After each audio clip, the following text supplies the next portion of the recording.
Bienvenidos de nuevo. Esta es la segunda parte de Pensamientos sobre la Ley Dominical y comenzaremos con una oración.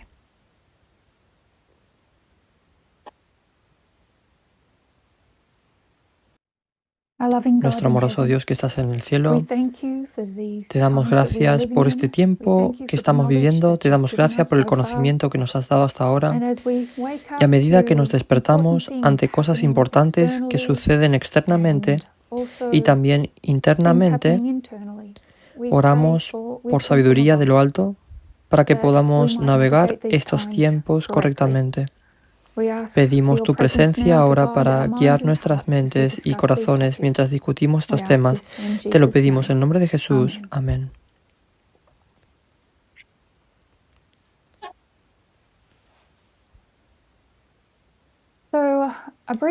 Así que un breve repaso de lo que hicimos ayer. Comenzamos mirando Hechos 27 y cómo esas parábolas, esas líneas de los dos barcos, nos llevan a la ley dominical y representan a los Estados Unidos y al Adventismo, las dos instituciones. Y miramos específicamente, revisamos las 276 almas a bordo del barco que nos habían dado en Hechos 27:37 y cómo ese número se usó de varias maneras para identificar a los levitas de dos maneras diferentes, pero también para llevarnos al 273 a.C. Y el año 273 a.C. fue cuando Egipto envió embajadores a Roma, porque Roma había llegado al escenario mundial después de derrotar a Pirro en las guerras pídicas en el 275. Y luego, en el 272 a.C., Roma envía embajadores a Egipto. Observamos ese hito como la ley dominical y el naufragio. Entonces, en 272 a.C., Roma envía una delegación a Egipto y observamos que se trata de la caída de Tarento, la batalla de Argos. Pirro muere. Es Quinto Fabio Máximo Gorges quien encabeza esa delegación a Egipto ese mismo año. Es su nombre, Maximus Gorges, el que identifica la ley dominical, el diluvio máximo. De ahí pasamos a los libros de Daniel y Apocalipsis para identificar algunas de las características de un diluvio.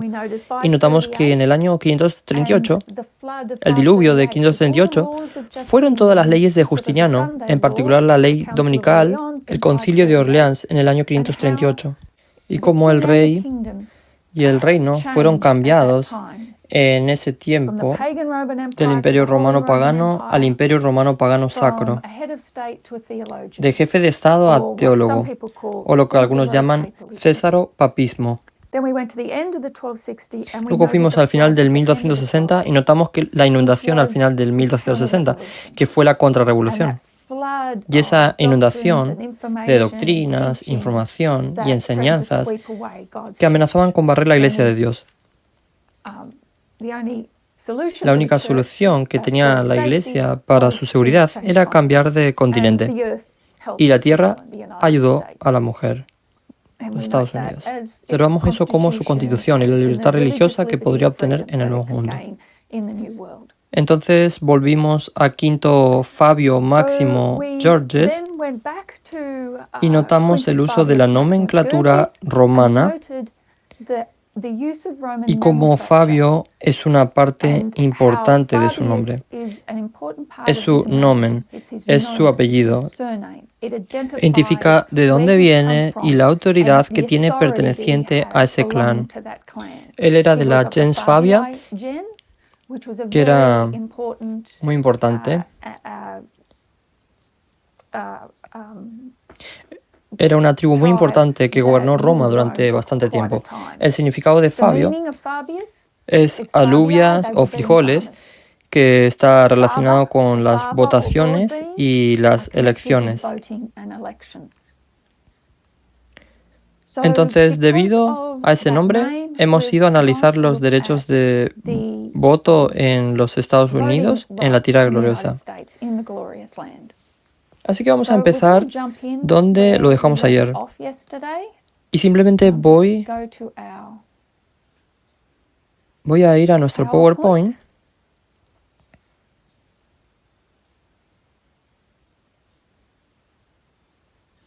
Empezamos en medio de la Edad Media y la Carta Magna, como fuese el comienzo de los derechos humanos que condujo al periodo de la Iluminación o el periodo de la Ilustración. Y fueron las ideas y filosofías de la Ilustración, filosofías que influyeron tanto en la Revolución Francesa como en la Revolución Americana.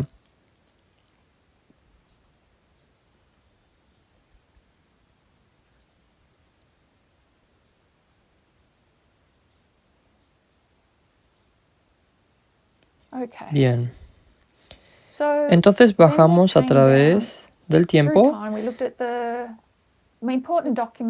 Miramos los documentos más importantes, miramos la Declaración de la Independencia, la Constitución, cómo no existe el derecho a votar en la Constitución, a pesar de que lo menciona 40 veces.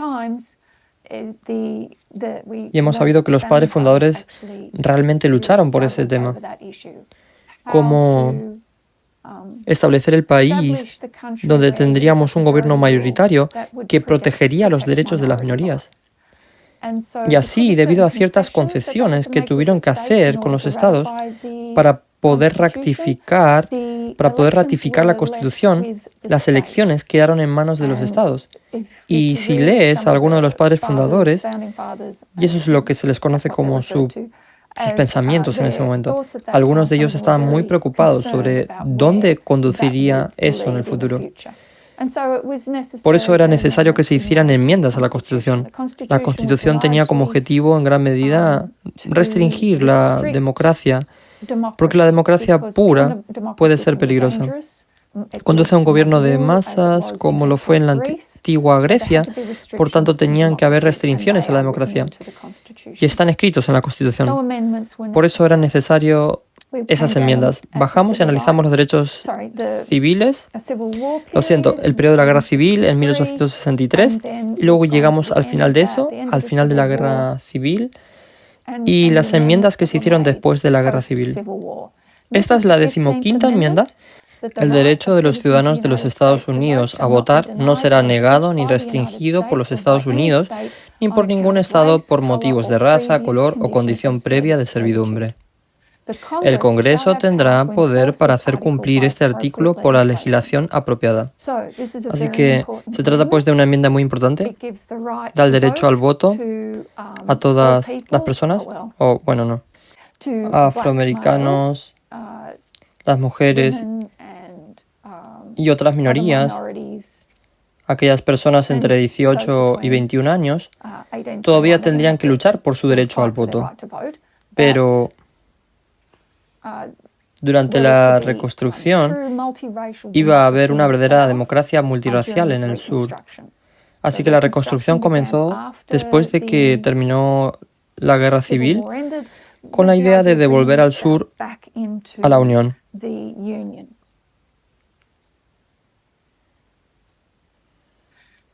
Así que, según la 15ª enmienda, el Congreso tendrá poder para hacer cumplir este artículo. Se enviaron tropas federales al sur para ayudar a conseguir que la gente se inscribiera en los censos electorales y asegurarse de que se promulgara esta enmienda. Sin embargo, esta fue una época realmente gloriosa durante 10 años. Hubo un cambio sorprendente en el sur y vemos gobernadores y senadores afroamericanos elegidos durante ese tiempo. Pero el final de la reconstrucción estuvo marcado por la retirada de las tropas federales de los estados del sur, después de algo conocido como el Compromiso de Ayers-Tilden de 1877. Esto va a cambiar la suerte de los votantes afroamericanos en los estados del sur. La elección estuvo muy reñida. Entonces lo que pasó fue que el demócrata del sur, Samuel Tilden, él dijo: no disputaré los resultados, le concederé al presidente electo republicano, Rutherford B. Hayes, siempre y cuando retire las tropas federales del sur. Y entonces el norte dijo: está bien, eliminaremos a las tropas federales y Si lo dejas a Rutherford B. Hayes, que sea el presidente, entonces ese fue el compromiso. Pero la retirada de las tropas federales conduciría a un clima de violencia e intimidación contra los afroamericanos del sur que reprimiría la participación electoral. Y luego habría un fraude flagrante en ocasiones que incluso anularía algunos de sus resultados electorales legales. Inmediatamente después de eso, básicamente entre 1888 y 1908, todos los estados del sur comenzaron a aprobar leyes Jim Crow, y estas leyes negaban específicamente a los afroamericanos al derecho al voto. Estados como Mississippi y Alabama comenzaron a aprobar cosas como impuestos electorales. Había que pagar dinero para votar, las pruebas de alfabetización, cuando había tantas cláusulas de analfabetismo. Lo mismo ocurre con una cláusula de derechos adquiridos. Entonces, es posible que seas pobre y blanco y no puedas pagar el impuesto de capitalización. Pero si pudieras demostrar que tu abuelo votó, entonces podrías votar. Por supuesto, los afroamericanos, sus abuelos probablemente eran esclavos y no votaban, de modo que las cláusulas de abuelos eran altamente discriminatorias. En algunos condados era necesario tener requisitos de propiedad para poder registrarse para votar. Había que nombrar a los 67 jueces del condado solo para entrar en la lista.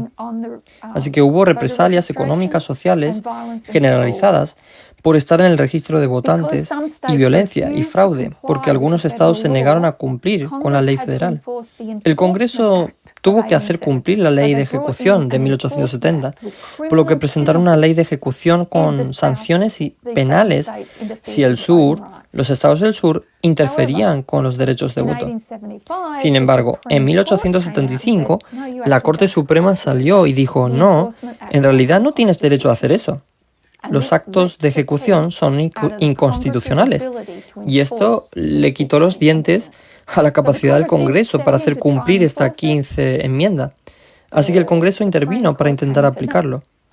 La Corte Suprema entró y dijo no, inconstitucional, lo que básicamente significaba que los afroamericanos estaban totalmente excluidos del sistema político, y seguiría así hasta el movimiento de los derechos civiles. Entonces, a partir de la década de 1890, algunos estados modificaron su constitución y promulgaron leyes para incluir impuestos electorales, pruebas de alfabetización, cláusulas de derechos adquiridos y todas las primarias blancas, tener un comprobante de buena reputación, requisitos de propiedad, todo este tipo de cosas. En 1910, casi todos los ciudadanos afroamericanos fueron eliminados de las listas de votantes de los antiguos estados confederados. Restaurar estos derechos requeriría una lucha de 55 años, porque la Corte Suprema seguiría interviniendo. Así que llegaremos a 1920 y tenemos la enmienda número 19. Por eso las mujeres han estado luchando por el derecho al voto. Ese es el movimiento por el sufragio. Esto ha estado sucediendo durante casi un siglo. Y aunque contribuyeron a la fundación del país y ayudaron a ser pioneros en Occidente, fue necesario la Primera Guerra Mundial para hacerlo realidad.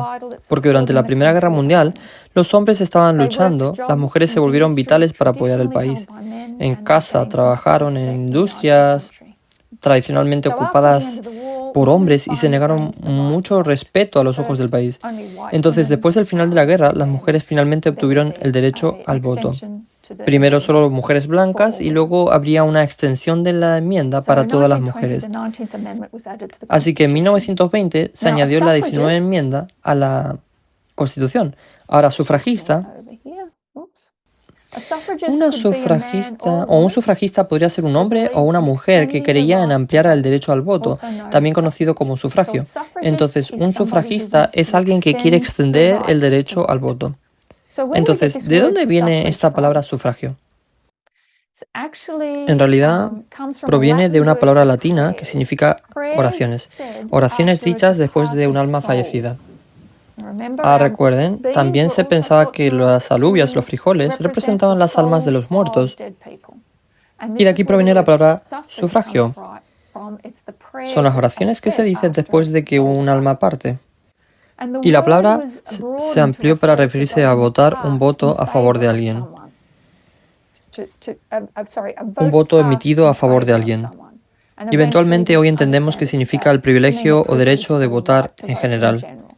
Pero su etimología, su raíz, es la oración, las oraciones de intercesión, particularmente por los muertos. Otra palabra que veremos repetidamente es emancipación. Así que la gente tiene derecho a voto cuando se le da la libertad de votar. Es emancipación. Se les priva de sus derechos cuando se les priva del derecho a votar. Este es el diccionario católico. Sufragios. Las oraciones prescritas o prometidas para determinadas intenciones. Más particularmente, sufragios son las misas, oraciones o actos de piedad ofrecidos por el descanso de las almas de los fieles difuntos.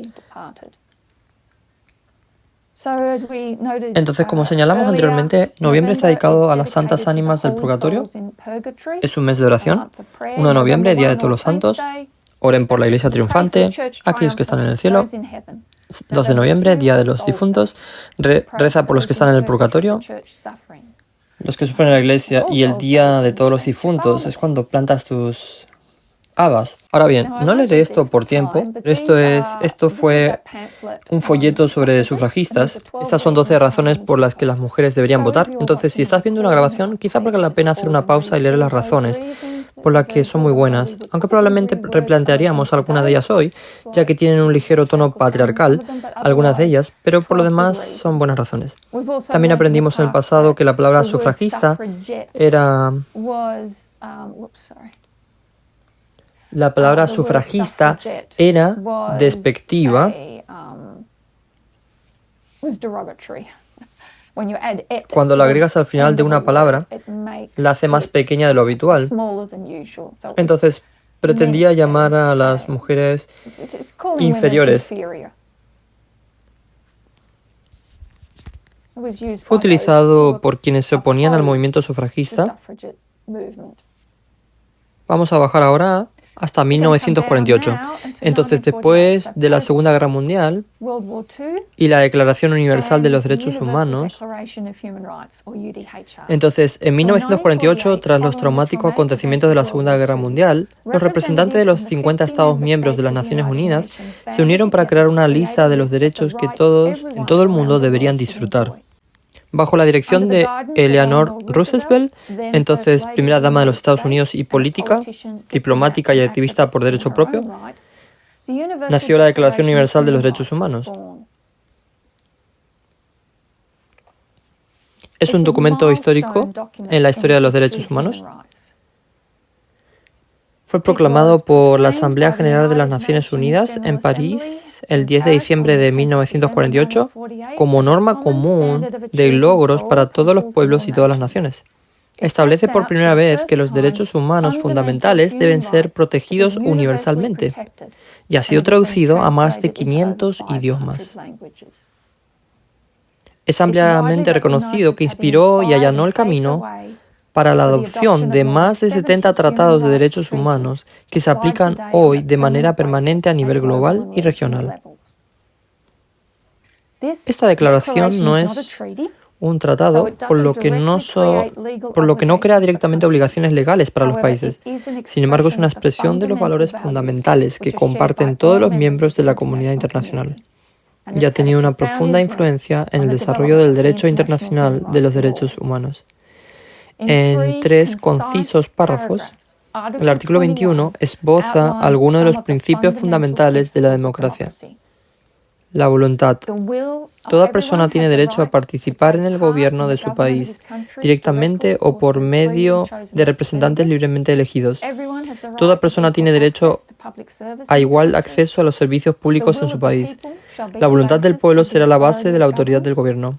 Esta voluntad se expresa en elecciones periódicas y genuinas que serán por sufragio universal e igual y se celebrarán por votación secreta o por procedimientos equivalentes de votación libre. Tener en cuenta que este artículo en realidad no incluye la palabra democracia.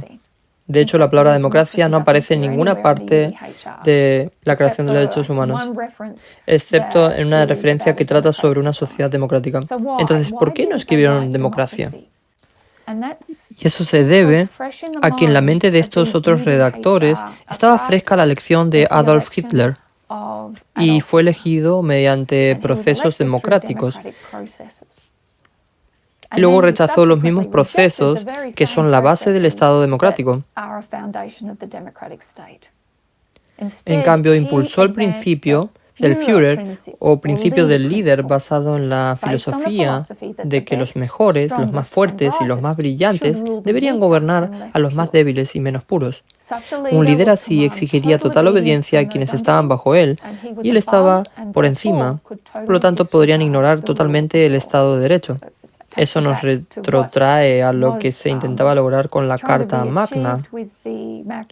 Vemos que eso cambió totalmente con la elección de Adolf Hitler. Así que en este sentido, como en tantos otros, puede ser visto como una parte clave del intento del mundo de vacunarse contra cualquier futuro dictador. Así que eso es 1948. Ahora, la era de los derechos civiles, que comenzó a mediados de la década de 1950, el movimiento estadounidense por los derechos civiles. Un catalizador importante para el impulso de los derechos civiles comenzó en diciembre de 1955, cuando la activista de la NAACP, Rosa Parks, se negó a ceder su asiento en un autobús público a un hombre blanco. Los estadounidenses afroamericanos, junto con otros muchos estadounidenses, se movilizaron y comenzaron una lucha sin precedentes por la igualdad y la justicia social, que se extendió por 2 décadas. Su objetivo era abolir la segregación racial, la discriminación y la privación de derechos en el país.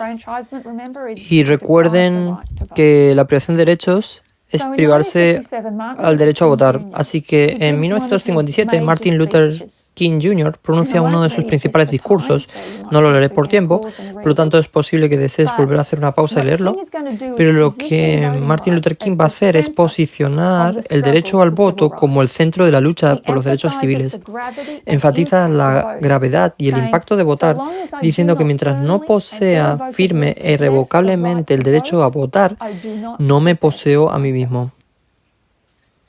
Entonces, es un discurso muy poderoso. Él dice, danos la papeleta, danos el derecho a votar, la libertad de votar, y ya no tendremos que preocupar al gobierno federal por nuestros derechos básicos. ¿Por qué? Porque elegirían a las personas que protegerán sus derechos, y esta es la segunda parte de esa porción. Entonces, ¿cómo era Estados Unidos en esa época? Las estadísticas son asombrosas. El 6,7% de los afroamericanos están registrados para votar en Mississippi. Solo el 6,7% de ellos en 1964. En un condado como Selma, Alabama, solo el 2% está registrado para votar. Y eso ha existido durante décadas.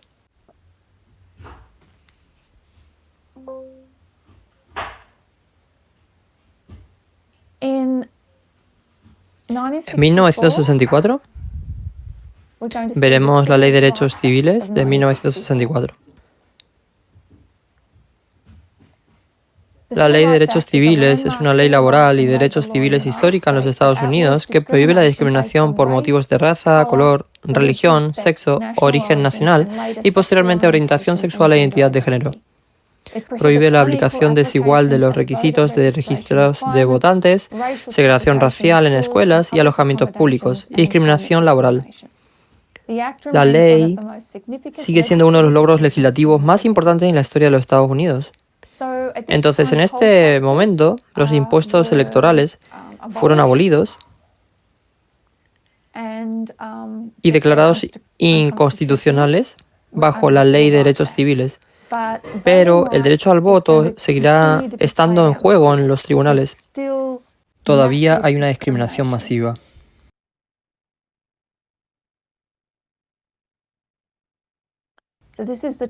Entonces, esta es la enmienda 24. Los derechos de los ciudadanos de los Estados Unidos a votar en cualquier elección primaria u otra elección para presidente o vicepresidente. Para electores, para presidente o vicepresidente, o para senador o representantes en el Congreso, no serán negados ni restringidos por los Estados Unidos ni por ningún Estado por falta de pago de cualquier impuesto de capitación o otro impuesto. Nuevamente, esta enmienda a la Constitución abolirá los impuestos electorales.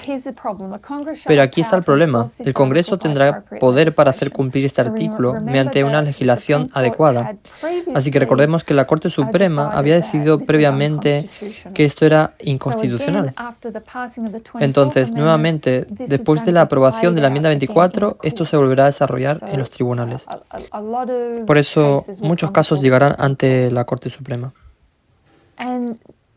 Y esta es una cita del juez Hugo Black sobre el derecho al voto nuevamente, en el año 1964. Ningún derecho es más valioso en un país libre que el de tener voz en la elección de quienes elaboran las leyes bajo las cuales como buenos ciudadanos debemos vivir. Otros derechos, incluso los más básicos, son ilusorios si se socava el derecho al voto. Entonces, el derecho más preciado e importante que tienes es el derecho a votar. Porque todos los demás derechos que tienes se ven socavados. Entonces, ya sea que se trate del derecho a los derechos reproductivos que veremos se verán socavados si se socava el derecho al voto. Este es el presidente del Tribunal Supremo, Earl Warren, de nuevo, 1964. El derecho a votar libremente por el candidato de su elección es esencial en una sociedad democrática. Y cualquier restricción a este derecho afecta al corazón de un gobierno representativo. Sin duda, el derecho de sufragio es una cuestión fundamental en una sociedad libre y democrática, especialmente porque el derecho a ejercer el sufragio de manera libre e intacta preserva otros derechos civiles y políticos básicos. Entonces, está diciendo lo mismo que el juez Hugo Black. Cualquier presunta infracción del derecho de los ciudadanos a votar debe ser examinada cuidadosa y meticulosamente. Entonces, si va a haber cambios, si hay leyes sobre las elecciones, sobre la votación, es necesario examinarlas meticulosamente y cuidadosamente.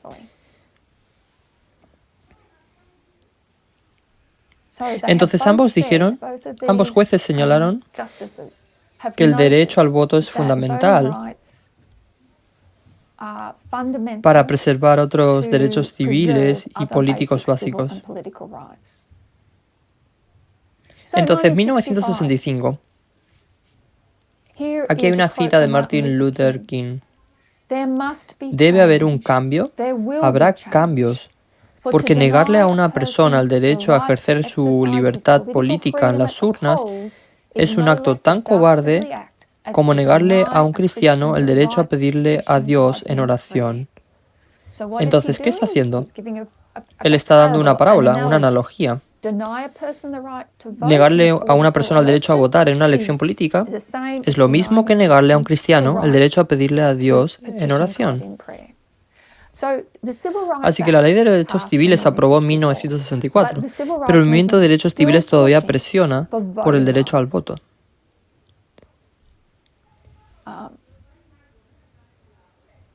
Inmediatamente después de la aprobación de la Ley de Derechos Civiles, el presidente Johnson comienza a hablar con sus asesores sobre la posibilidad de perseguir los derechos de voto, pero sus asesores dicen que ahora no. Hay otras cosas que queremos hacer y perderemos a los demócratas del sur si forzamos el derecho al voto ahora. Se enfadarán contigo, no apoyarán tus otros planes. Así que Johnson se alejará del derecho al voto. Todavía está en su agenda, pero no es una prioridad. Sin embargo, en el terreno, las cosas están cambiando. Los grupos de interés se están involucrando y están yendo al sur para tratar de otorgar derechos a los afroamericanos. Y estos grupos empiezan a chocar con las fuerzas estatales. No se les permitirá votar. Y a Martin Luther King lo arrestan y escribe una carta desde la cárcel de Selma, Alabama, que se publica en el New York Times.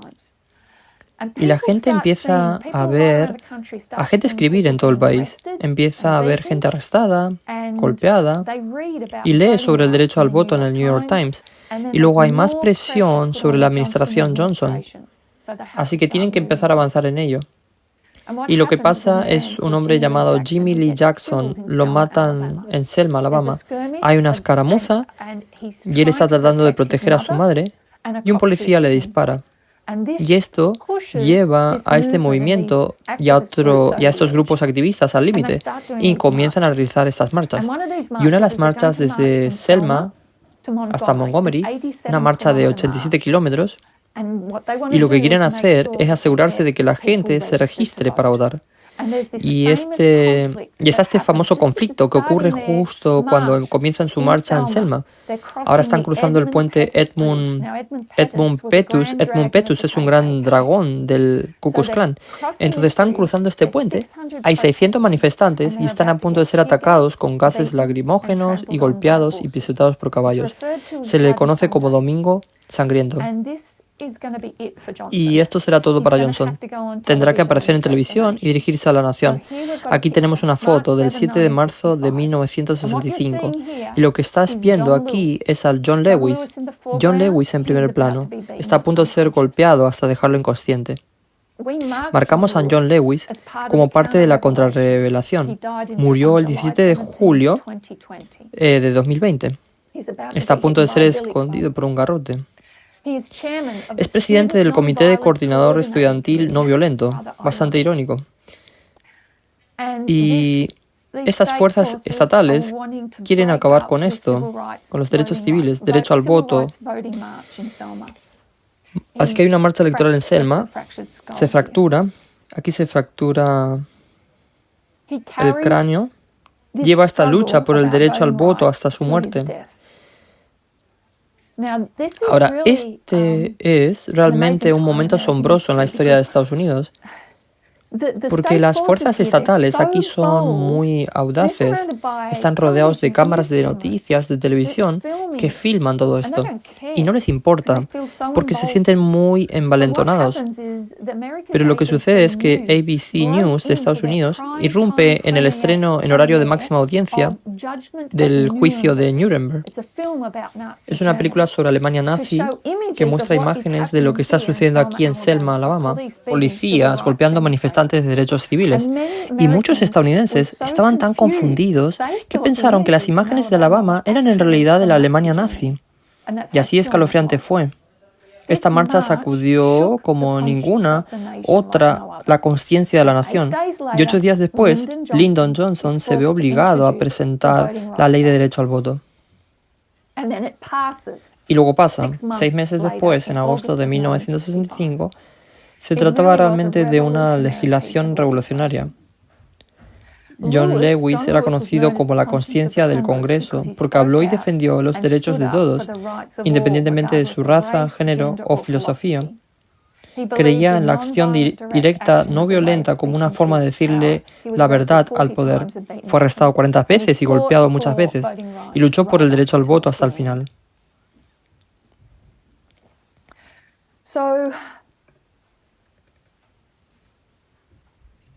Entonces ahora puedes leerlo cuando quieras.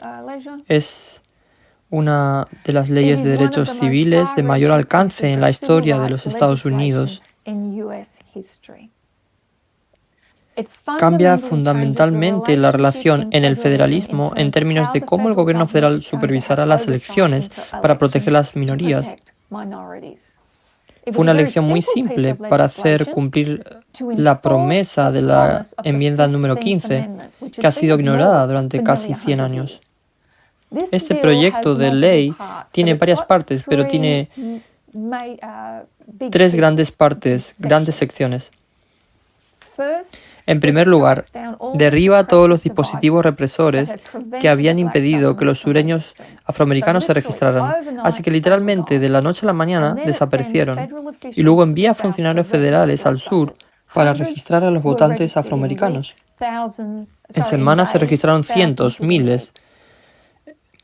en días, miles en unas semanas. La sección 2 de esta legislación dice que si algún estado o localidad quiere cambiar algo con respecto a cómo se llevarán a cabo las elecciones, deben demostrar que no tendrá un efecto discriminatorio en la votación. Por lo tanto, no importa cuál sea el estado o la localidad que diga que es su intención original. Se trata del resultado que tendrá ese cambio. Se podría decir, oh no, pretendemos discriminar. Pero si se puede demostrar que el resultado de ese cambio sería discriminación, entonces el cambio no podría llevarse a cabo. Por eso esto se llama autorización previa. Tenías que tener autorización previa para realizar cualquier cambio.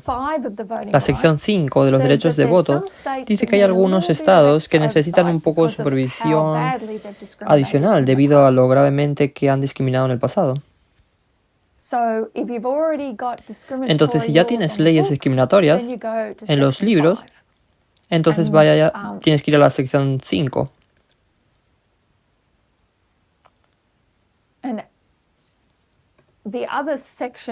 Y la otra sección que es importante es la sección 4, porque se trata de la fórmula que funcionará si los estados han sido discriminatorios. Entonces podrían mirar, digamos, los registros de votantes. Yo digo, bueno, hay tantos estadounidenses afroamericanos en su condado, pero solo unos cuantos están registrados. Y elaboraron esta fórmula. Y esa fórmula se utilizaría para determinar qué estados y qué localidades necesitaban autorización previa para sus cambios. Entonces, un estado podría decir que queremos introducir un nuevo proyecto de ley de identificación de votantes. Y tendrían que pasar por alto esta ley para decir, bueno, esto no discriminará a nadie. Pero, según esta ley, se envían observadores federales a estos distritos y vigilarán todo esto. Entonces, todas estas leyes o los estados que querían aprobar la votación para restringir los derechos de voto tenían que tener autorización previa.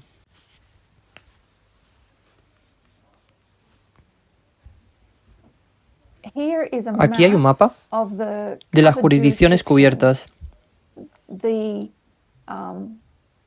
Los principales infractores en lo que respecta al derecho de voto se remonta al año 1965.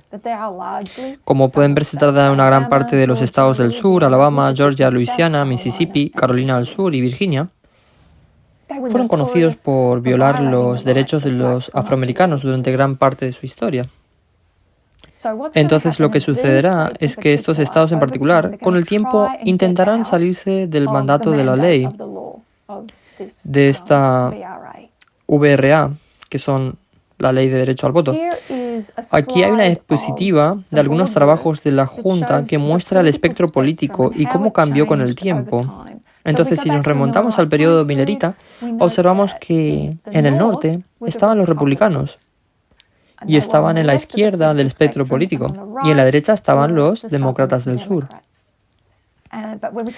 Y sin embargo, cuando llegamos a nuestro tiempo, la derecha son los republicanos y la izquierda son los demócratas.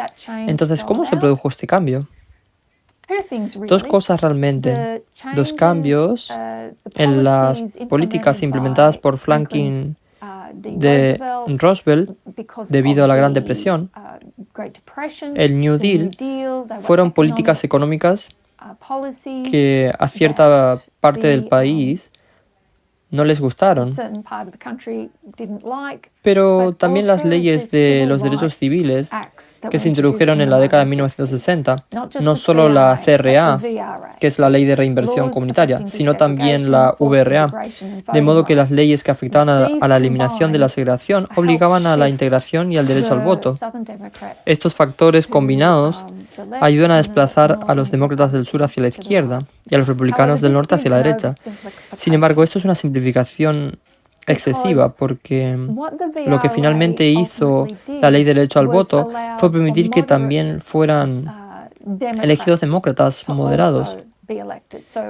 Entonces, si no fuera por la ley de derecho al voto, no habría existido Jimmy Carter ni Bill Clinton. Así que es una simplificación excesiva decir que el sur se puso rojo de la noche a la mañana. Entonces, LBJ, Lyndon Johnson, era un sureño blanco, pero le importaban los derechos civiles. Pero él quería que sucedieran en sus propios términos. Y lo que estas marchas hicieron fue forzarlo.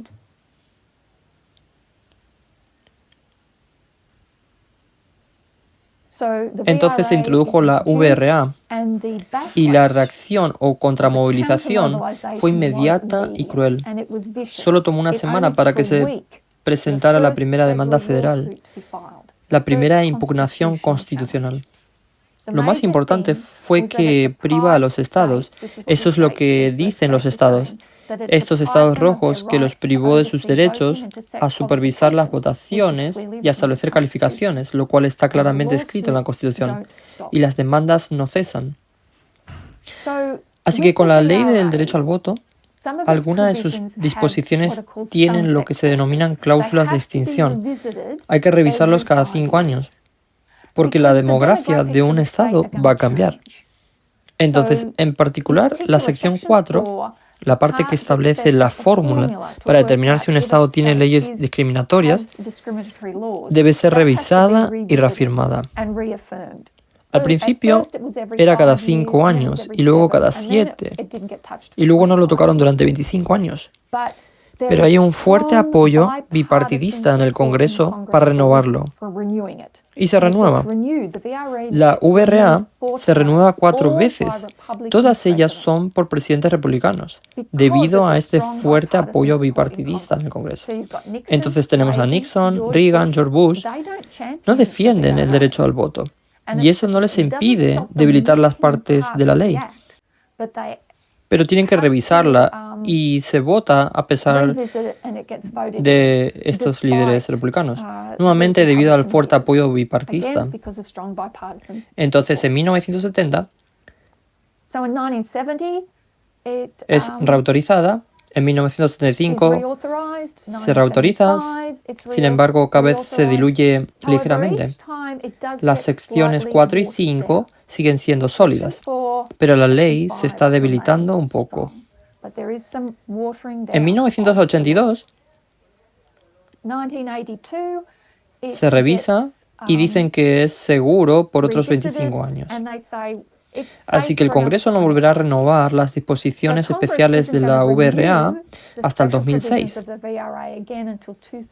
Así que vamos a echar un vistazo a lo que sucederá en 2006 en un minuto.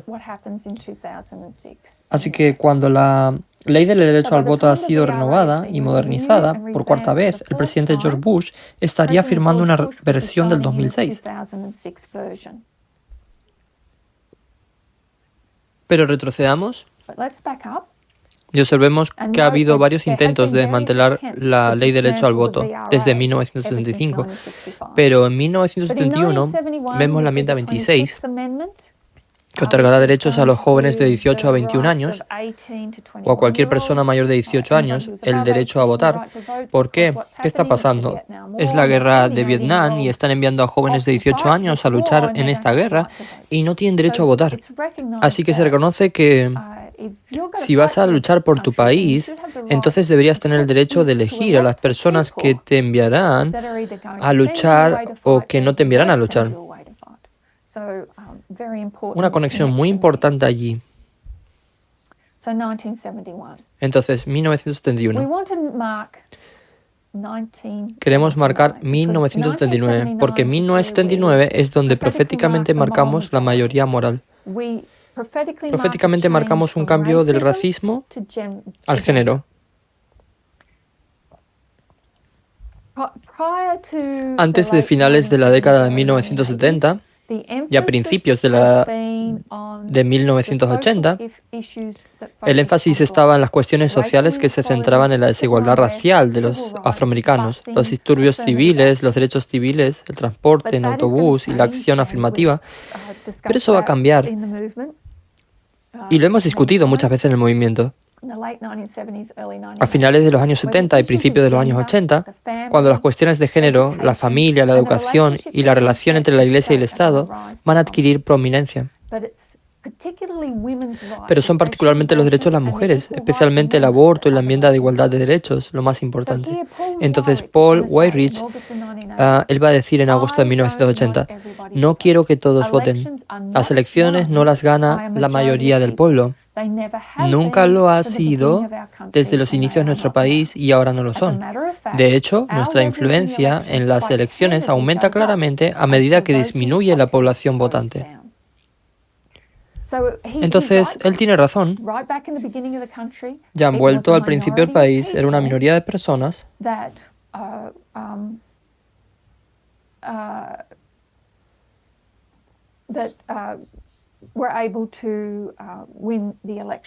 las que podían ganar las elecciones, gracias a sus derechos de voto. Pero ha sido bastante sincero al decir que necesitaban tener una minoría de personas.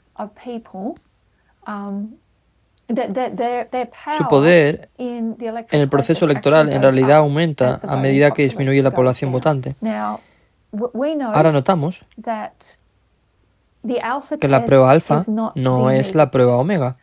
En el alfa, el género fue un problema, pero no es la prueba. Y en el omega, la raza es un problema, pero no es la prueba. Entonces, nuestra prueba es el género. Así que no se trata solo de quién vota, sino de quién legisla. No de quién llega al cargo, sino de qué harán en el cargo. Entonces, los afroamericanos y los inmigrantes tenían en ese momento más probabilidades de votar por los demócratas. Así que ya no se trata de que sean afroamericanos. El tema ahora cambia al género, aunque siguen siendo racistas. Como se mencionó anteriormente, en 2006, la ley del derecho al voto se reautoriza por cuarta vez. Se aprueba por 98-0 en el Senado y 390-33 en la Cámara. Pero luego llegamos a Shelby versus Holder, 2013. Así que fue una decisión enorme. El 25 de junio de 2013, la Corte Suprema dictaminó que la fórmula de cobertura del artículo 4 de la Ley de Derecho al Voto, que determina que jurisdicciones están cubiertas por el artículo 5, es inconstitucional, porque se basa en una fórmula antigua. En la práctica, esto significa que la sección 5 es inoperable hasta que el Congreso promulgue una nueva fórmula de cobertura, a lo que la decisión invitaba al Congreso a hacerlo. Entonces la Corte Suprema dice que no, que es inconstitucional, la sección 4, porque lo que pasó en 2006 es que la reautorizaron, pero no la revisaron. No revisaron la sección 4. La sección 4 era la fórmula para calcular si un Estado estaba restringiendo la capacidad de votar de las personas, si hubo discriminación electoral. La demografía de un Estado cambiará. Por lo tanto, la fórmula que funcionó en los años 1960 podría no ser exacta en los años 1990. Por ejemplo, un condado podría haber sido 90% afroamericano y solo el 6% registrado para votar. Entonces la fórmula diría, bueno, algo anda mal ahí. Pero entonces esa demografía podría cambiar y es posible que ese condado ya no sea 90% afroamericano. Entonces la fórmula tiene que cambiar. El Congreso tendría que redactar una nueva fórmula y mantenerla actualizada, pero no lo hicieron en 2006. Se renovó el acta, pero no cambiaron nada en cuanto a la fórmula. Entonces lo que sucederá en 2013 es que los estados dicen que el condado de Shelby dice, ya no queremos permiso, creemos que es inconstitucional, así que es inconstitucional. Y la Corte Suprema dice, sí, tienes razón, porque en la Constitución original de los Estados Unidos, los estados tienen la capacidad de establecer sus propias reglas sobre cómo quieren llevar a cabo las elecciones. La enmienda número 15 avanza sobre eso. El condado de Shelby dice que es inconstitucional, no es justo. El tribunal dice, tiene razón, la cuarta sección está desactualizada. El Congreso no la actualizó. Entonces, si bien la sección 5 sigue siendo buena, es simplemente inútil, porque ya no se necesita autorización previa. Así que la Ley de Derecho al Voto de 1965 es prácticamente hoy una ley muerta. Una parte central de la ley fue considerada inconstitucional y anulada por la Corte Suprema de los Estados Unidos en el 2013. La Corte Suprema dijo que la historia ha cambiado, pero la ley de derecho al voto no. Y continúa tratando al país como si estuviera estancado en la década de 1960. Y mira cómo hemos progresado, estamos mucho mejor ahora. No discriminamos como lo hicimos en los años 1960. No hay discriminación, pero lo que la Corte Suprema no tuvo en cuenta fue que la ley de derecho al voto, la que permitió que eso sucediera, fue la ley de derecho al voto la que mantuvo a los estados honestos, porque entre 1965 y 2013 hubo 3.000 leyes discriminatorias que impidieron entrar en vigor. La VRA detuvo 3.000 leyes. Son aquellos intentos que no llegaron a los tribunales, porque fueron detenidos debido a una autorización previa. Así que hoy, si no se han dado cuenta, la reciente sentencia de la Corte Suprema, dictada con respecto a Carolina del Sur, dice que ahora hay que llevarla a los tribunales. Entonces, un Estado podría introducir una ley discriminatoria y alguien tiene que llevarlo a los tribunales por ello. Y luego tiene que pasar por el proceso de los tribunales estatales y eventualmente terminar en la Corte Suprema. Estas cosas toman tiempo. Es como en la decisión reciente de la Corte Suprema, se los considera constitucionales y no se los considera discriminatorios. Hoy en día la supresión de votantes se ha vuelto mucho más inteligente, entonces no hay impuestos electorales, pero hay cosas como que existen solo formas oficiales y también formas no oficiales de privar de sus derechos a las personas. En 2016 y 2018 fueron las primeras elecciones presidenciales en 50 años sin la protección total del VRA y tuvo un efecto profundo. Fueron las primeras elecciones después de Shelby versus Holder en la que la gente quedó literalmente privada de sus derechos. No se les permitió registrarse, o si se les permitió registrarse, cuando aparecieron los rechazaron porque había un supuesto problema con su identificación, su documento. Hubo supresión previa a la votación. De hecho, la supresión previa a la votación es en realidad más poderosa de la que se cree. Intentar cambiar una elección después no es nada comparado con suprimir los votos de antemano. Donald Trump fue muy abierto sobre lo que estaba haciendo. Dijo que si se facilitara el voto, un republicano nunca volvería a ser elegido. Por eso dijo que no quería financiar la oficina de correos, porque no quería ampliar el correo en la votación. Dijo que enviaría abogados allí inmediatamente después de las elecciones.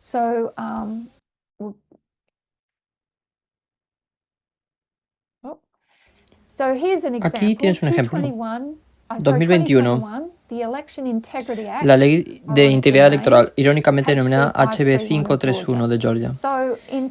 Entonces, en 2020 hubo una gran participación electoral en Georgia y George Kemp venció por poco a Stacey Abrams.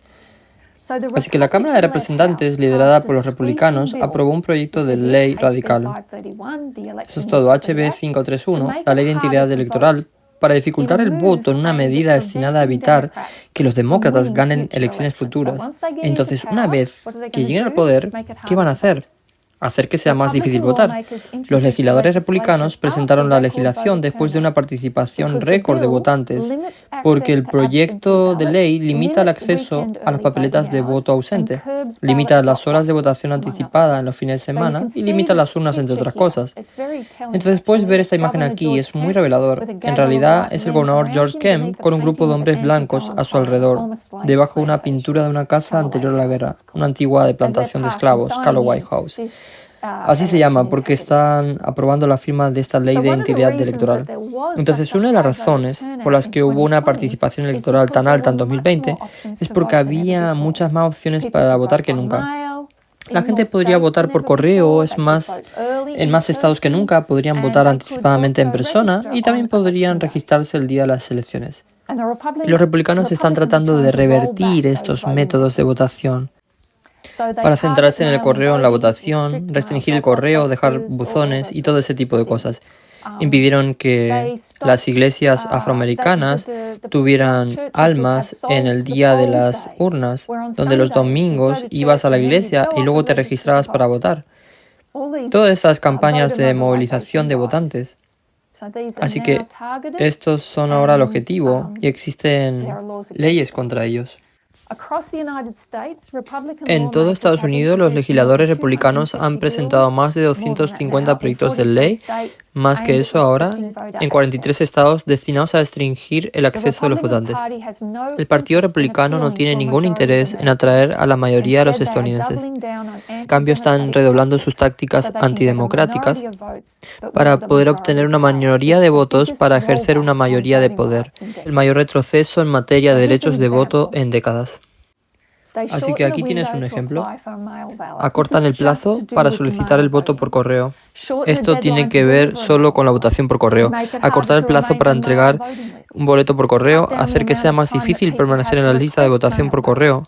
Reduzca la cantidad de tiempo que las personas tienen para solicitar votos por correo, eliminar la capacidad de los funcionarios para enviar solicitudes de votos por correo, reducir la cantidad de buzones y cosas así. Y luego están los requisitos de identificación más estrictos para la votación por correo. Y esas son solo las leyes relativas al voto por correo. También hay leyes que facilitan la eliminación de personas de las listas de votantes. El voto que prohibió a la gente de darte agua. Tienes que hacer cola porque ya sabes, tienes que tomarte un día libre en el trabajo. Podrías cortar las cabinas electorales, por lo que es posible que tengas que cruzar toda la ciudad y hacer cola todo el día para poder votar. Y nadie puede darte un trago de agua. No puedes correr al baño, no puedes hacer nada. Así que estas leyes tienen un alcance bastante amplio. Así que marcamos el año 2014 como la ley dominical y la toma del poder por parte del Partido Republicano. Y luego 2013, Shelby contra Holder. 2014, ley dominical. 2016, la elección. La primera elección después de Shelby versus Holder. La primera elección sin la protección de la ley de derecho al voto. Así que inmediatamente los demócratas se pusieron manos a la obra y presentaron este proyecto de ley en el Parlamento y se llama la Ley para el Pueblo, HR1. Este número 1 es ese número que sugiere que su prioridad es el número 1 en su agenda, su primera prioridad legislativa. Y este es un amplio proyecto de ley de reforma democrática que quiere ampliar los derechos de voto, porque se dan cuenta del problema. También pedirá un cambio en las leyes de financiación de campañas para reducir la influencia del dinero en la política, limitar la manipulación partidista y crear nuevas reglas éticas para los funcionarios de la Cámara Federal. Y luego está la Ley de Derechos Electorales, John Lewis, que es HR4.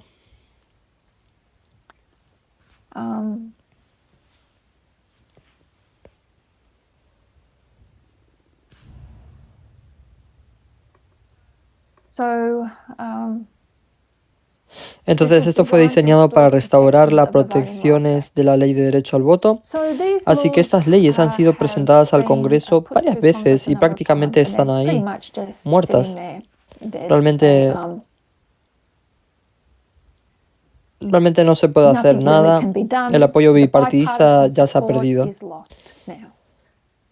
Entonces, es un Congreso muy partidista y no llegan más allá de la Cámara. Y si llegan más allá de la Cámara, serán rechazados en el Senado. Así que los proyectos de ley están ahí para intentar restaurar las protecciones, pero están muertos en el agua. Aquí hay una lista de formas en que se suprime el voto de las mujeres. Mucha gente quedó impactada por la decisión de Dobbs, la anulación de Roe versus Wade. Pero una vez que se debilita algo tan fundamental como la ley de derecho al voto, todo está sobre la mesa. Si puedes destripar al VRA, puedes derrotar a Roe versus Wade. Una vez que le quiten el derecho al voto, le quitarán todos los demás derechos garantizados por el derecho al voto. Por tanto, el aborto y la democracia no son dos cuestiones separadas, son el mismo problema. Las leyes de identificación de votantes tienen desproporcionadamente un efecto negativo en las mujeres debido al cambio de nombre. Y te dejaré leer esto en tu propio tiempo. También se suprimen los votos LGBTQ, hay muchas tácticas para reprimirlos, nuevamente por la identificación de los votantes y otras cosas.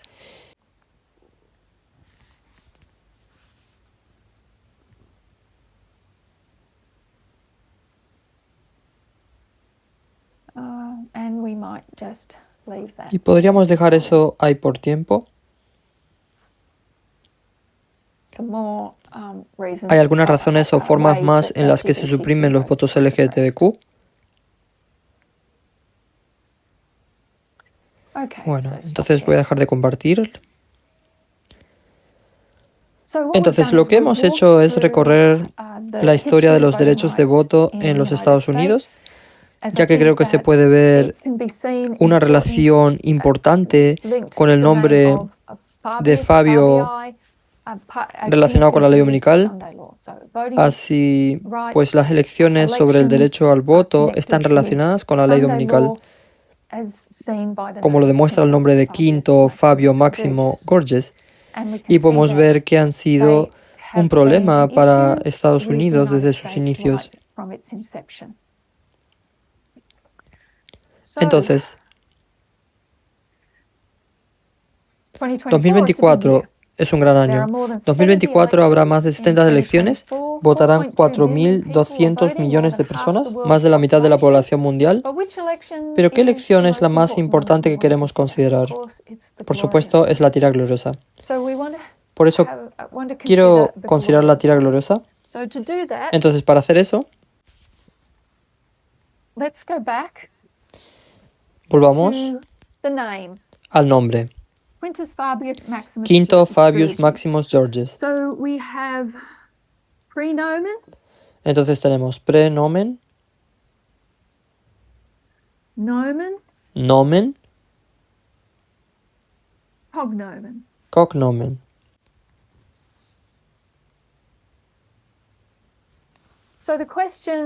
Entonces la pregunta, espero haber demostrado cuán vitales son las votaciones y las elecciones para los Estados Unidos y para los derechos humanos y la democracia, pero también queremos saber cuándo.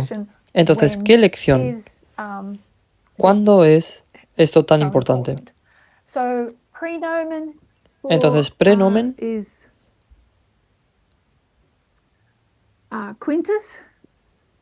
prenomen es quinto, nomen, Fabio,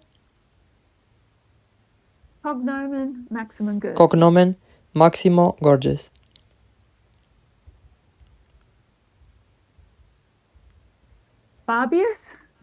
Fabio, elecciones, votación, electorales, elección. Máximo Gorges, inundación máxima, lo que equivale a la ley dominical. Quinto. Entonces te llamaron Quinto por una de dos razones. ¿Has sido el quinto hijo que ha nacido? ¿O naciste el quinto mes? En 272 a.C. o 275, en los 200 años de ese periodo de tiempo, si has nacido en el quinto mes, ¿cuándo fue? Así que tenemos que volver al calendario romano, porque era el que se usaba en el año 273 a.C. El calendario romano era un calendario lunar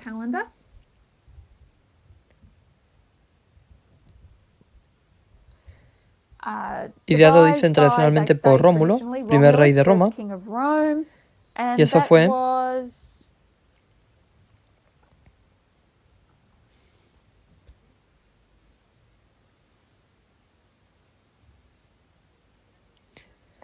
en el año 753 a.C., más o menos.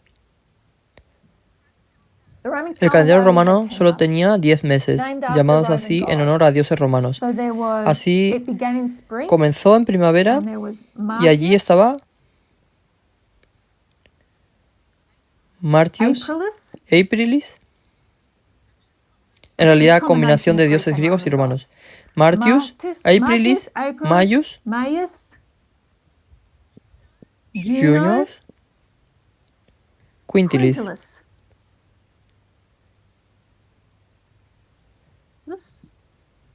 Sextilis. October, November, missed one. Me perdí uno. Septiembre, octubre, noviembre, diciembre. Por eso nuestros primeros 4 meses llevan el nombre de dioses romanos y griegos. Y luego básicamente son los números 5, 6, 7, 8, 9 y 10. Diciembre, Deca. Entonces, Quintilis fue tu 5.º mes. Pero luego el calendario cambia y llegamos al calendario juliano.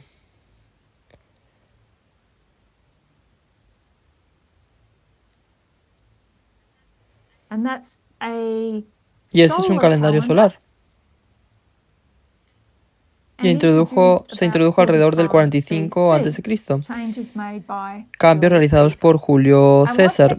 Y lo que van a hacer es agregar 2 meses adicionales, porque en el calendario romano no había nada que no calcularan. Calcularán el tiempo durante el invierno. Entonces el invierno solo tuvo un lapso de días no asignado. Sin asignar. El calendario juliano va a cambiar eso y asignarán tiempo durante todo el invierno. Y comenzará en enero. Enero fue el primer mes. Julio César pensó, bueno, comenzaremos con el dios Jano, porque es el dios de los comienzos. Se le representa con 2 caras en la cabeza, una apuntando en una dirección y otra apuntando en el otro. Entonces empezará Jano, luego febrero, luego marzo, abril, mayo, junio, y luego cambiará a Quintilis y le pondrán a ese mes su nombre y lo llamarán Julio, en honor a Julio César. Y luego el próximo emperador, él va a hacer lo mismo.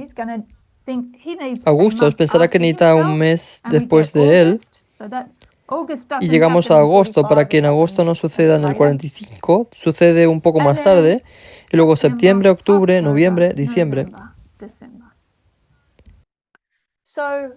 Entonces el 5.º mes del calendario romano, Quintilis, equivale a julio en el calendario juliano.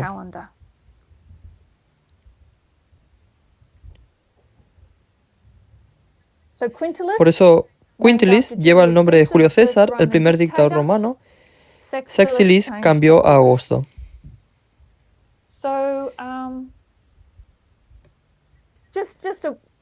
Solo unas palabras sobre Julio César. Si tuviéramos que mirar su nombre completo es Gayo, Julio,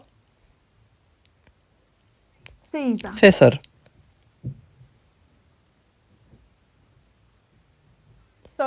Entonces, porque pertenecía a la tribu de Julio, como se dijo anteriormente, entonces su cognomen era César. Así que hoy conocemos a César como un título. Ya ha llegado a serlo desde la época de Julio César. Y para que obtengamos la palabra Kaiser y zar y palabras como esa, todos son derivados de la palabra César. Es sinónimo de dictador. Pero no siempre fue un título. Era su cognomen. Y como Máximo Gorgias era un apodo que describiría la juventud disoluta del hombre, César era en realidad una descripción de a qué familia pertenecía de la tribu Julio. Provenía de la familia particular cuyo antepasado mató a un elefante en la guerra púnica. Creo que fue su tatarabuelo o algo así. Incluso podrían ser más mayores que eso. No lo hubiera sido. De todos modos, tenía un pariente lejano y ese es el nombre que seguiría en esa familia. Entonces, esto distingue a Gayo, Julio, como perteneciente a la familia de la tribu Julio, esa familia particular de la tribu Julio, y significa elefantes.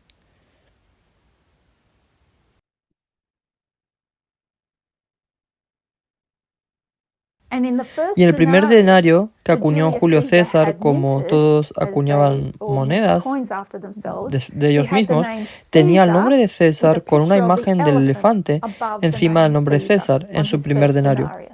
Así que vamos a marcar Julio con elefantes.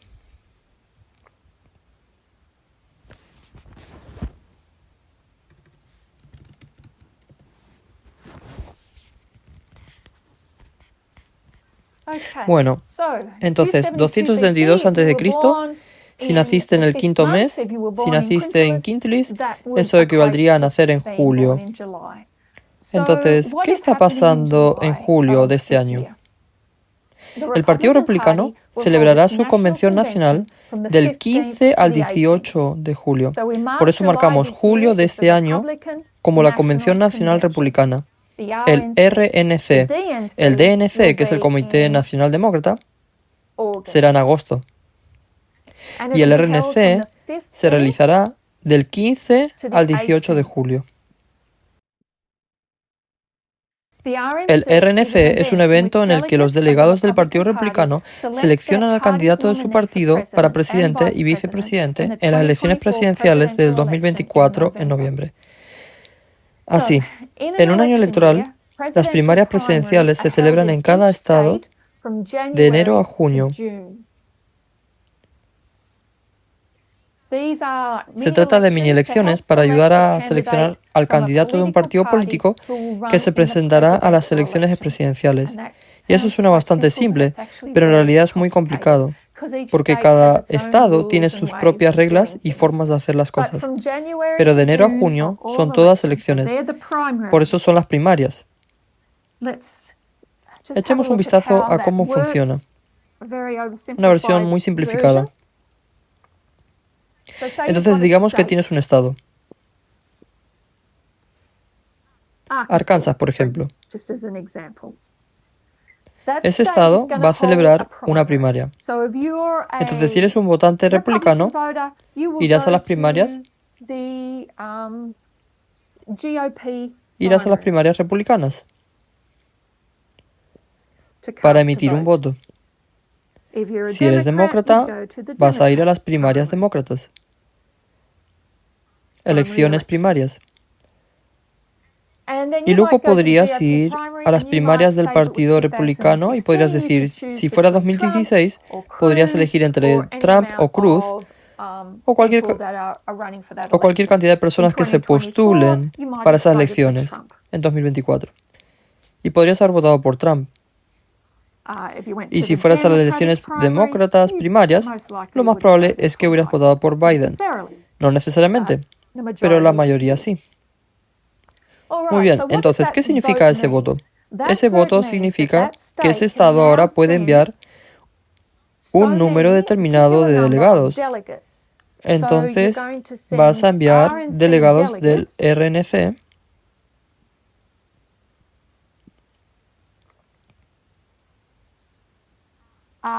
Lo siento. Delegados republicanos del RNC a la convención de julio. Y si eres demócrata, enviarás tu voto para enviar una cierta cantidad de delegados al Comité Nacional Demócrata, TNC, lo cual será en agosto. Ahora, cada partido tiene una cantidad determinada de delegados que pueden asistir a sus convenciones.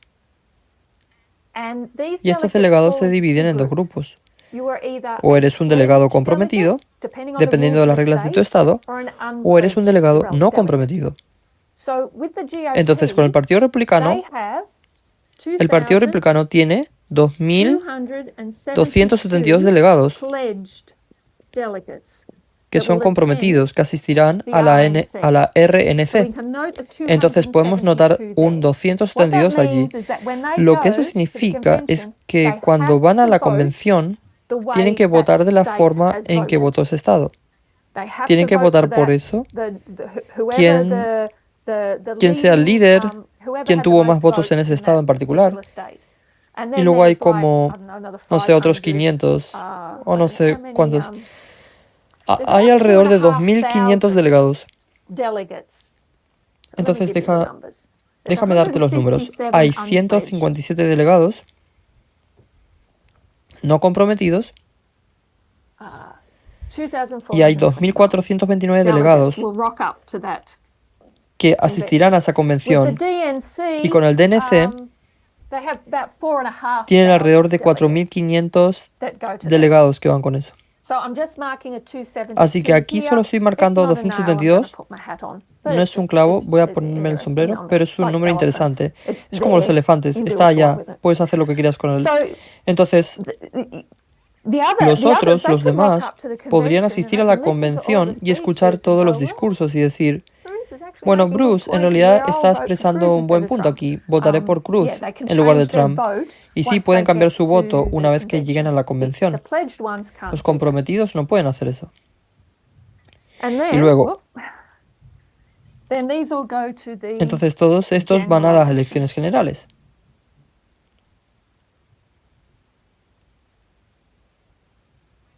Quien sea elegido como candidato. Entonces lo que tenemos ahora es que Trump y Biden son llamados presuntos nominados, porque eso se supone que obtendrán la nominación en la convención, pero aún no lo han obtenido, entonces son presuntos nominados. Algo se presume cuando se considera altamente probable.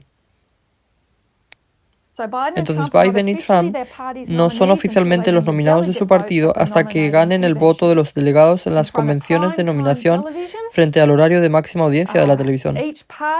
Cada partido nominará oficialmente su candidatura presidencial y vicepresidencial conjunta.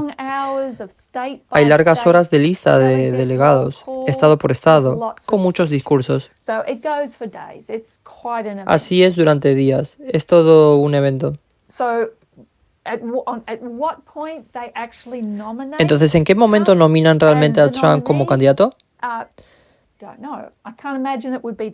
No lo sé. No puedo imaginar que sería el día 15. Sería un poco gracioso si fuera el día 18, pero no puedo imaginar que vayan a tomar 4 días para hacerlo, aunque realmente es todo un asunto. Ya sabes, hay muchos discursos y mucho júbilo. Entonces, lo principal es eso. Entonces, la elección del vicepresidente aquí es muy importante, especialmente cuando tienes un titular. Bueno, no es un titular, pero se postula por segunda vez. En las próximas elecciones, la gente mirará al vicepresidente porque eso marcará el tono del partido. Así que la elección del vicepresidente es bastante importante. Y en 2016, Trump no anunció a su compañero de fórmula hasta justo antes de la convención. Pero la otra cosa muy importante que observamos durante la convención es que es cuando establecerán su plataforma política.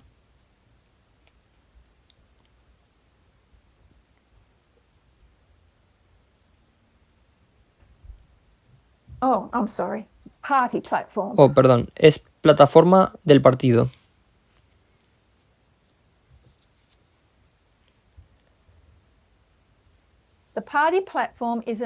La plataforma del partido es una declaración oficial que describe la postura del partido sobre diversos temas, desde la política económica, social hasta la política exterior y de defensa. Estas son las cuestiones sobre las que se presentan los candidatos a las elecciones. La plataforma del partido influye en la política, atrae a los votantes y gana seguidores. Por eso esta plataforma del partido que se transmitirá en este momento es muy importante. Ahora quiero compartir una cita de Jan Bremer.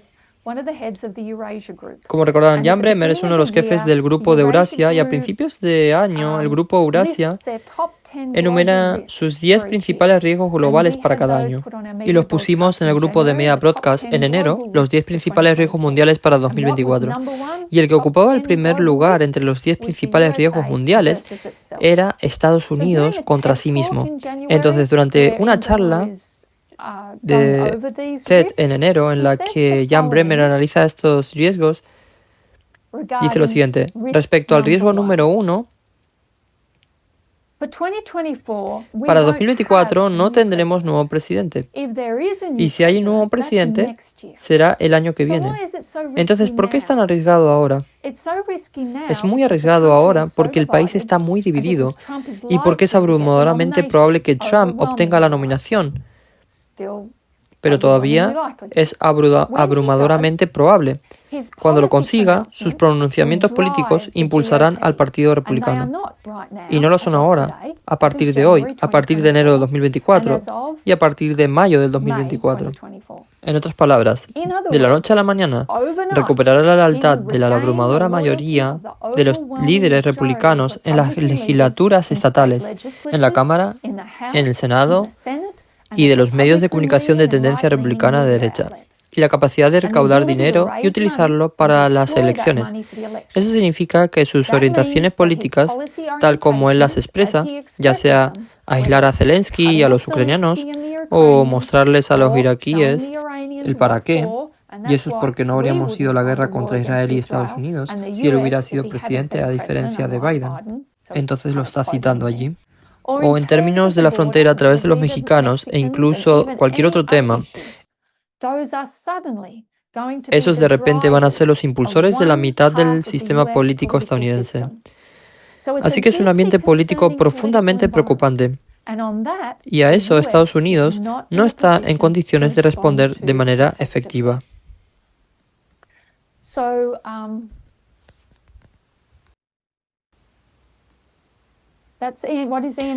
Eso es lo que Jan Bremer dice de la noche a la mañana. Una vez que tenga la nominación, eso impulsará a la mitad del sistema político estadounidense. Y eso es una crisis.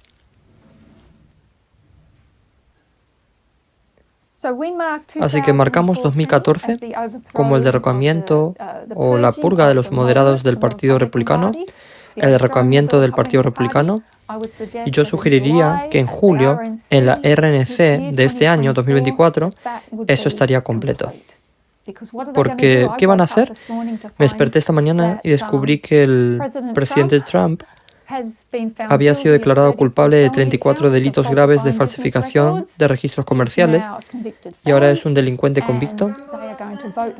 Y van a votar para nombrar a un delincuente convicto como su candidato presidencial en julio.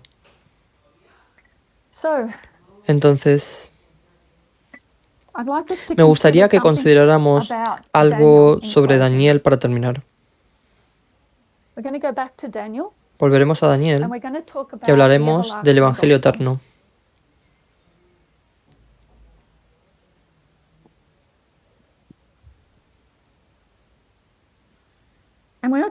No estamos hablando de las profecías de Daniel, vamos a estar hablando de las historias de Daniel. ¿Qué es el Evangelio eterno? Es un mensaje de prueba profético de 3 pasos que divide 2 clases de personas. Y eso lo vemos ilustrado en los libros de Daniel, en las historias de Daniel. Entonces, si consideramos el capítulo 1 de Daniel, el capítulo 1 de Daniel ilustra el mensaje del primer ángel. Daniel tiene que temer a Dios más de lo que teme al rey. Tiene que glorificar a Dios en su cuerpo al no comer ni beber en la mesa del rey, porque va a ser juzgado. Va a ser juzgado 2 veces.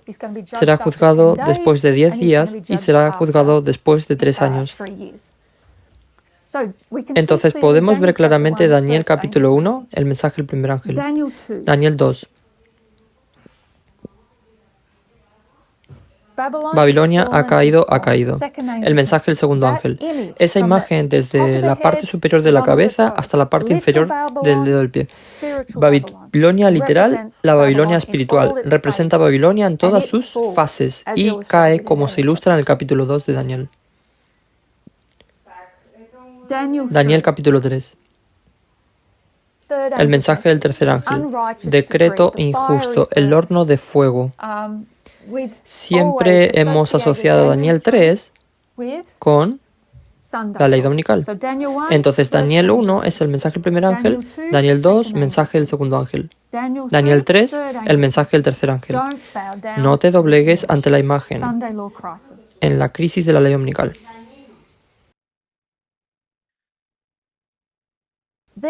Estas tres historias representan el adventismo y cómo el adventismo eterno va a separar y dividir dos clases dentro del adventismo.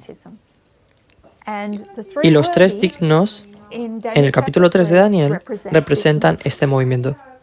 Porque el resto de los adventistas, el resto de los cautivos, están haciendo ¿qué? Están besando la tierra. Pero estos tres dignos son capaces de reconocer la imagen tal y como es cuando la ven. ¿Por qué? Porque la han visto antes, en Daniel 2, en la visión. ¿Y cómo lo hicieron? ¿Cómo entendieron el sueño de Nabucodonosor? Es porque habían pasado la prueba de Daniel 1. Esa es la prueba de Daniel, el capítulo 1. Es que en esencia eran reformadores. Mantuvieron su identidad como judíos, incluso cuando estuvieron en cautiverio. Y su identidad tenía mucho que ver como... Supongo que la historia de Daniel 1 es lo que ellos comen. Entonces mantuvieron su identidad, se dieron cuenta de quiénes eran. Y luego, debido a que pasaron la prueba, pueden entender la visión de Nabucodonosor y explicar la profecía. Entendieron los símbolos y los aplicaron correctamente, de modo que cuando vieron la imagen de Daniel 3, la vieron antes. Ven que en Daniel 2 sabían que algo importante iba a suceder. En Daniel 3, la orquesta estaba practicando en la llanura de Dura, se estaban realizando importantes obras públicas, hubo agitación, pero hasta que esa sábana se desprendió de esa imagen, no supieron qué había debajo de esa sábana. Pero supieron cuando lo vieron. Y eso es el capítulo 3 de Daniel. Entonces tenemos tres historias más. Daniel capítulo 4. El mensaje del primer ángel. Daniel tiene que ir al rey y decirle, debes temer a Dios y dejar de darte gloria a ti mismo. Necesitas entender que la razón por la que existes es para cuidar de los pobres y de las viudas. Vuelve al negocio para el que naciste o te juzgarán. Vas a terminar comiendo hierba durante 7 años. Entonces el mensaje del primer ángel es dado al rey Nabucodonosor. Daniel capítulo 5. Debería ser obvio para todos nosotros. La caída de Babilonia, Mene, Mene, Tekel y Farsin, te han pesado en la balanza y te han encontrado falta. Y luego Daniel capítulo 6, decreto injusto, nuevamente, representando a la ley dominical. Entonces, lo que queremos hacer para entender la ley dominical es unir a Daniel 3 y Daniel 6. ¿Y cómo entendemos a Daniel 6? ¿Cuál fue el problema? ¿Por quién ibas a orar? ¿A quién le vas a orar? ¿A quién le vas a orar? Se trataba de oración. ¿Y qué oración? 3 y 6 son 9. Para entender la ley dominical, debes entender el capítulo 9 de Daniel. ¿Qué está haciendo en el capítulo 6? Él está orando la oración de Daniel capítulo 9. Este es el primer año del rey Darío. Él solo gobernó durante 1 año. Él está haciendo esa oración. Él sabe dónde se encuentra en la profecía. Él sabe que Jerusalén necesita ser restaurada. Y sin embargo, hay un decreto injusto que le impedirá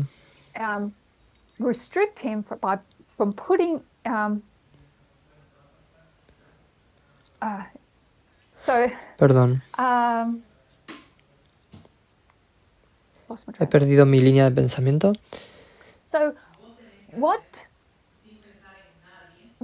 Entonces, ¿cuáles son tus opciones aquí en el capítulo 6 de Daniel? Te sugiero que tienes 3 opciones. Puedes orarle al rey, Puedes orar a quien quieras orar, como lo hace Daniel. Quiere orar a su Dios, o podrías no orar en absoluto. Entonces no tienes que orar en absoluto. No tienes que pedirle nada al rey, no tienes que pedirle nada a tu Dios.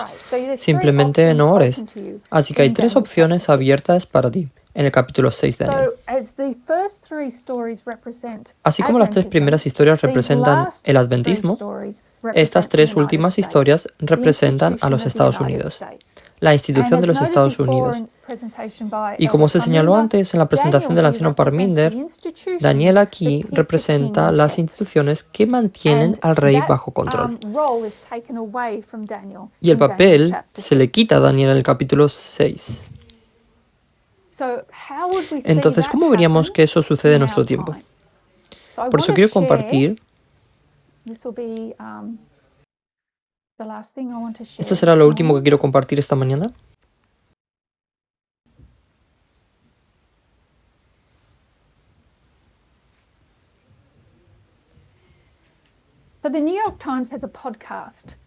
Entonces, The New York Times tiene un podcast, The Daily, y tuvieron un episodio llamado Trump 2.0, lo que traería una segunda presidencia de Trump, y tienen 3 periodistas políticos que contribuyeron a ese podcast que están escribiendo. De hecho, escriben juntos para The New York Times, cubriendo la campaña presidencial de Donald Trump. Entonces, Jonathan Swan, Maggie Haberman y Charlie Savage. Jonathan Swan, quiero citar una parte de lo que dijo en ese podcast. Deberíamos estar familiarizados con Jonathan Swan aquí.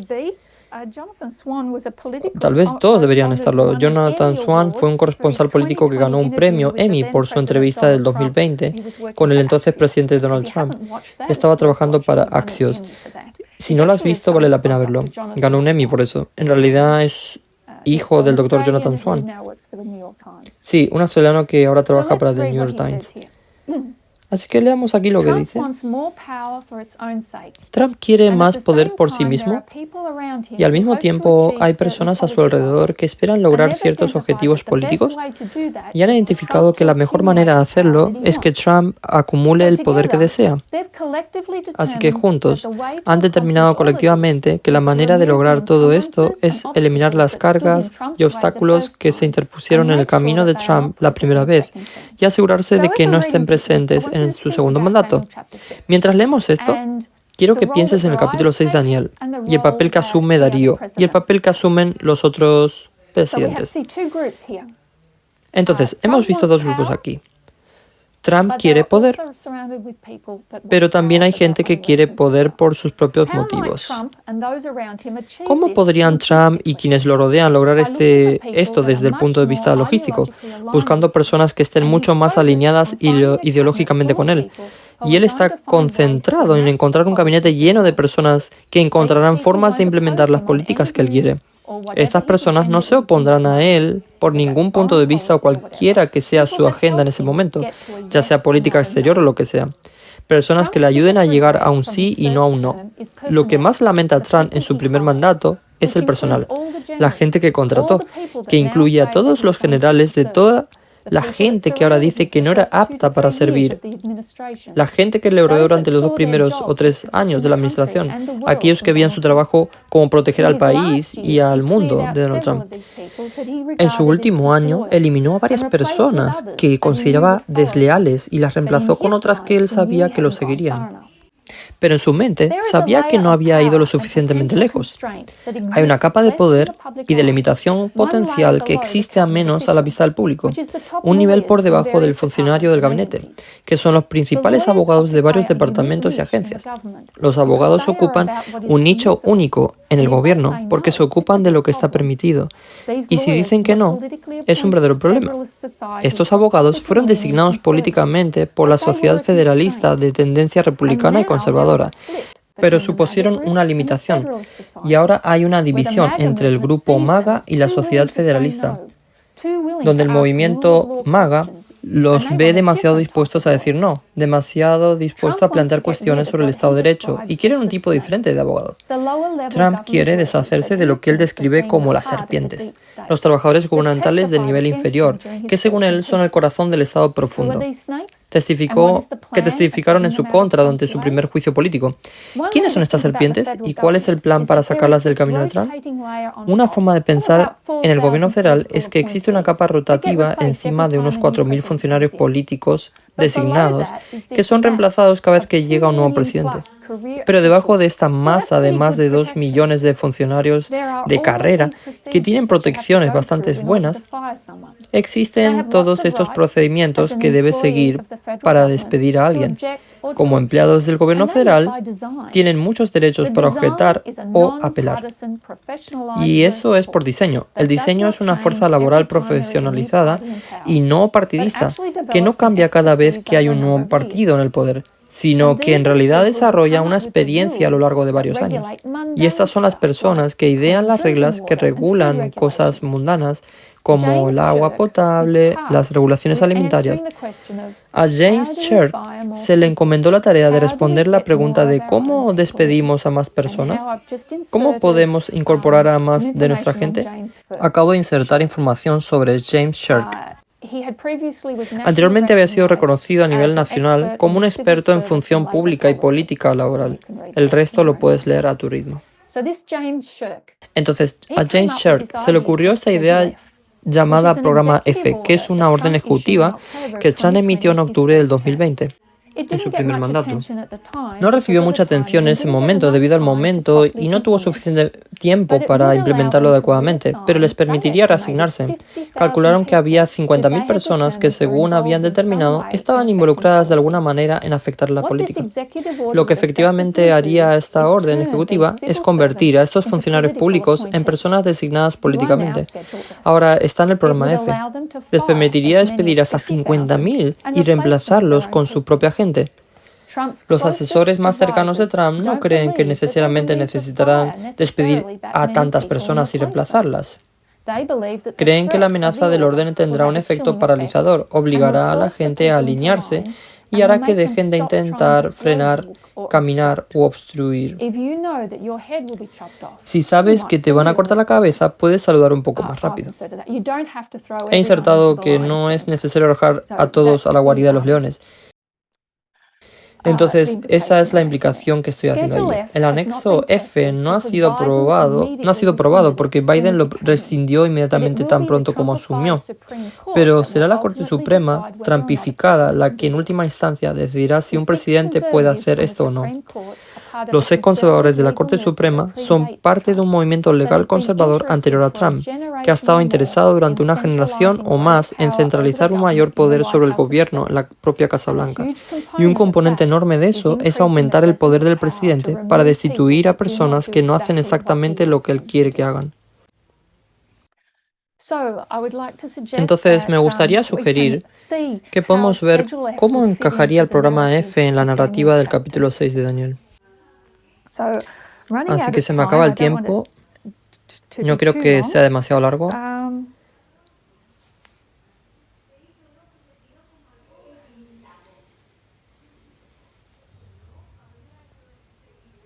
Así que estoy sugiriendo que la ley dominical podría comenzar en julio de este año. Solo falta unas semanas. Recuerdo que el anciano Parminder dijo que podríamos recorrer la ley dominical. Creo que es algo que podría parecer como un punto en el calendario, pero que tendrá un efecto significativo. Estos son mis pensamientos sobre la ley dominical. No me tomaré el tiempo para revisar por falta de tiempo, pero me gustaría dejarles algunas cosas en las que pensar porque hay problemas obvios. Así que compartiré lo que creo que son problemas. Así que observamos 2021 como buen evento, año 275 a.C. 2022, como nuestro momento de conocimiento, sería el 273 a.C. Dobbs contra Jackson Women's Health Organization. La anulación de Roe versus Wade. Y luego lo que acabo de hacer es saltar a la ley dominical y decir que 272 a.C. es 2024, julio de 2024. Primero, no he elegido un día en particular porque me pregunto si realmente importa. Me pregunto si vamos a entrar en una época en la que no necesariamente tendremos días particulares en los que podremos marcar eventos internos y externos que puedan marcar estos importantes puntos de inflexión. Sin embargo, puede que sea un día significativo, pero entre el 15 y el 18, entonces lo que falta es que tengamos una formalización. Así que tengo algunas ideas sobre eso y me interesaría saber tu opinión. ¿Hay algo por lo que hemos pasado y tal vez nos hayamos perdido? Así que ese es un gran pensamiento para dejarles. El otro pensamiento es Quinto Fabio Máximo Gorges. El énfasis en este movimiento hasta la fecha ha estado en Máximos Gorges, la inundación máxima. Y yo diría que ese es el énfasis correcto. Nuestro miedo es la inundación, no es la victoria.